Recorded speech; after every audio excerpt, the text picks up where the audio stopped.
पिंडोदक क्रिया करनी चाहिए? प्रमाण सहित बताइए। अब आपको थोड़ा सा मार्कंडेय पुराण से ये प्रकरण रूबरू करते हैं, जिसमें रुचि ऋषि और उसके पूर्वजों का जो भूत बनकर धक्के खा रहे हैं और अपने पुत्र को भी उसी विवश कर रहे हैं कि तू भी बन भूत गलत साधना करके। ये देखिएगा मार्कंडेय पुराण। मार्कंडेय पुराण सचित्र मोटा टाइप, केवल हिंदी संक्षिप्त, गीता प्रेस के रूप से प्रकाशित है। और ये कहां से छपा है? अब इसके हम आपको ले चलते हैं 242-43 पे। ये देखिएगा 242 पृष्ठ पे मार्कंडेय पुराण, संक्षिप्त मार्कंडेय पुराण, रोच्चे मुनि की उत्पत्ति कथा। मार्कंडेय जी कहते हैं, ब्रह्मन पूर्व काल की बात है। प्रजापति रुचि, ममता और अहंकार से रहित इस पृथ्वी पर विचरते थे। उन्हें किसी से भय नहीं था, वे बहुत कम सोते थे।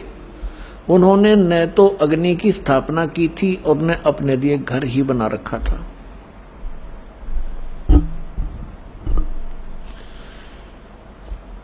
वे एक बार भोजन करते और बिना आश्रम के ही रहते थे। उन्हें सब प्रकार की आसक्तियों से रहित एवं मुनिवर्ती में रहते देख उनके पितरों ने उनसे कहा। पितर बोले, बेटा ये देखो, ये भूत दिख गए इसने, ये देखो ये भूत दिखाई देंगे चारों, ये पिताजी, दादाजी और फिर दादा का पिताजी, दादा का परदादा जी, ये चारों भूत बन रहे ऋषि जी। अब ये क्या इंस्ट्रक्शन दे रहे हैं देखिएगा। पितर बोले, बेटा विवाह स्वर्ग और अपवर्ग का हेतु होने के कारण एक पुण्य में कार्य है, उसे तुमने क्यों नहीं किया? गृहस्थ पुरुष समस्त देवताओं, पितरों, ऋषियों और अतिथियों की पूजा करके पुण्य में लोकों को प्राप्त करता है। वह स्वाहा के उच्चारण से देवताओं को, श्रद्धा के शब्द से पितरों को तथा अन्नदान बलि वैश्वदेव आदि से भूत आदि प्राणियों एवं अतिथियों को उनका भाग समर्पित करता है। बेटा हम ऐसा मानते हैं कि गृहस्थ आश्रम को स्वीकार न करने पर तुम्हें इस जीवन में क्लेश पर क्लेश उठाना पड़ेगा और मृत्यु के बाद और दूसरे जन्म में भी क्लेश ही भोगने पड़ेंगे। अब रुचि ऋषि कहता, पितृगण परिग्रह मात्र ही अत्यंत दुख एवं पाप का कारण होता है और तथा उससे मनुष्य की अधोगति होती है। यही सोचकर मैंने पहले स्त्री संग्रह नहीं किया। अब हम ज्यादा ना पढ़कर आपको अपने काम की बात पढ़ावांगे। पितर बोले, बेटा जितेंद्रिय होकर आत्मा का प्रक्षालन करना उचित ही है। तुम जिस पर चल रहे हो वह मोक्ष मार्ग है। रुचि ने पूछा, पितामहो वेद में कर्म मार्ग को किसको, जो इसने भी बताया था कि इन्होंने बताया था इन पितरों ने कि गृहस्थ पुरुष समस्त देवताओं, पितरों, ऋषियों और अतिथियों की पूजा करके पुण्य में लोकों को प्राप्त करता है। वह स्वाहा के उच्चारण से देवताओं को,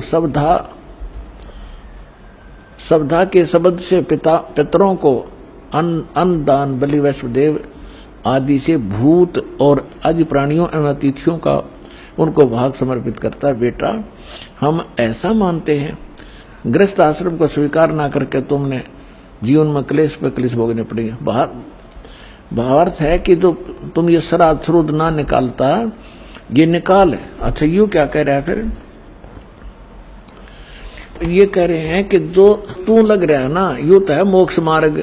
अब इसके पूर्वज कह रहे हैं कि जो तू लग रहा है वो मोक्ष मार्ग है और हम बताओ वो नरक मार्ग में आ जा, तू मोक्ष मार्ग न छोड़ दे।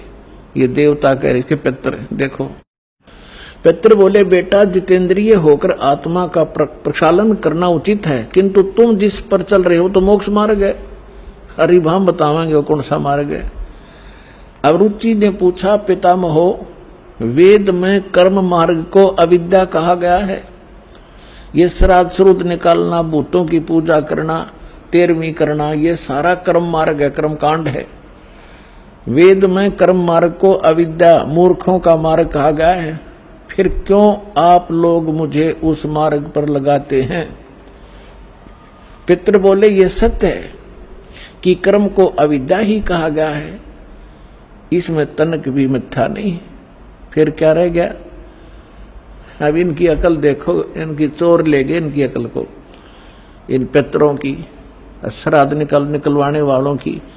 अब वो लड़का ठीक साधना कर रहा था अपनी वेदों के आधार से, और ये भी मानते हैं कि तू आप जो साधना करे तो मोक्ष मार्ग है।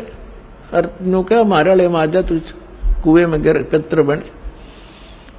और ये कह रहा है कि रुचि कह रहा है कि ये तो दो वेद में इसको मूर्खों की पूजा बताया है, अविद्या क्या है। और खुद भी मानते हैं ये बात तो सही है, इसमें कोई मिथ्या नहीं। फिर टट्टू रह गया, थोड़ा शर रह गया।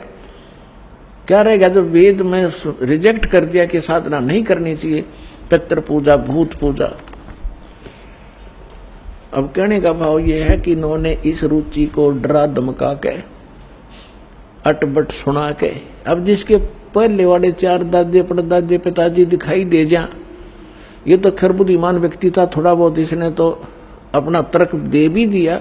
और आपको कोई चार दादे दिख जाए तो जब समर्पण कर दो, बोलो जी के को वही कर दूंगा। तो हमने इन दादों के चक्कर में ही पाना नहीं।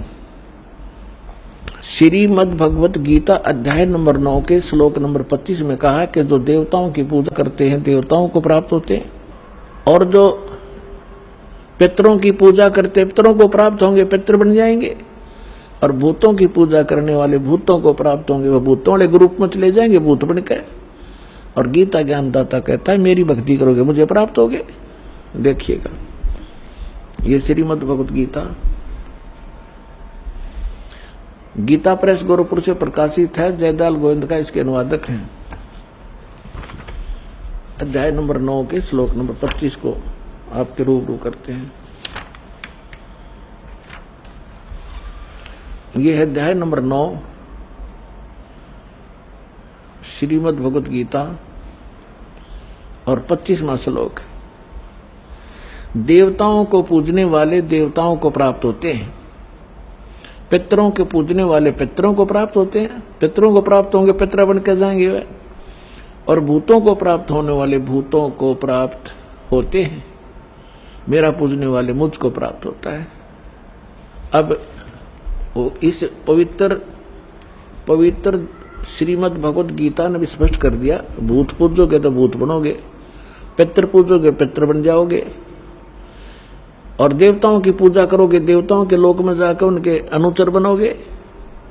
और गीता ज्ञानदाता कहता मेरी पूजा करोगे मुझे प्राप्त होगे। अंडरस्टूड है। अब सूक्ष्म वेद में कहा है कि राम रमे सो राम है, देव रमे सो देव, और भूत रमे सो भूत बने। समझ देख सुरदेव।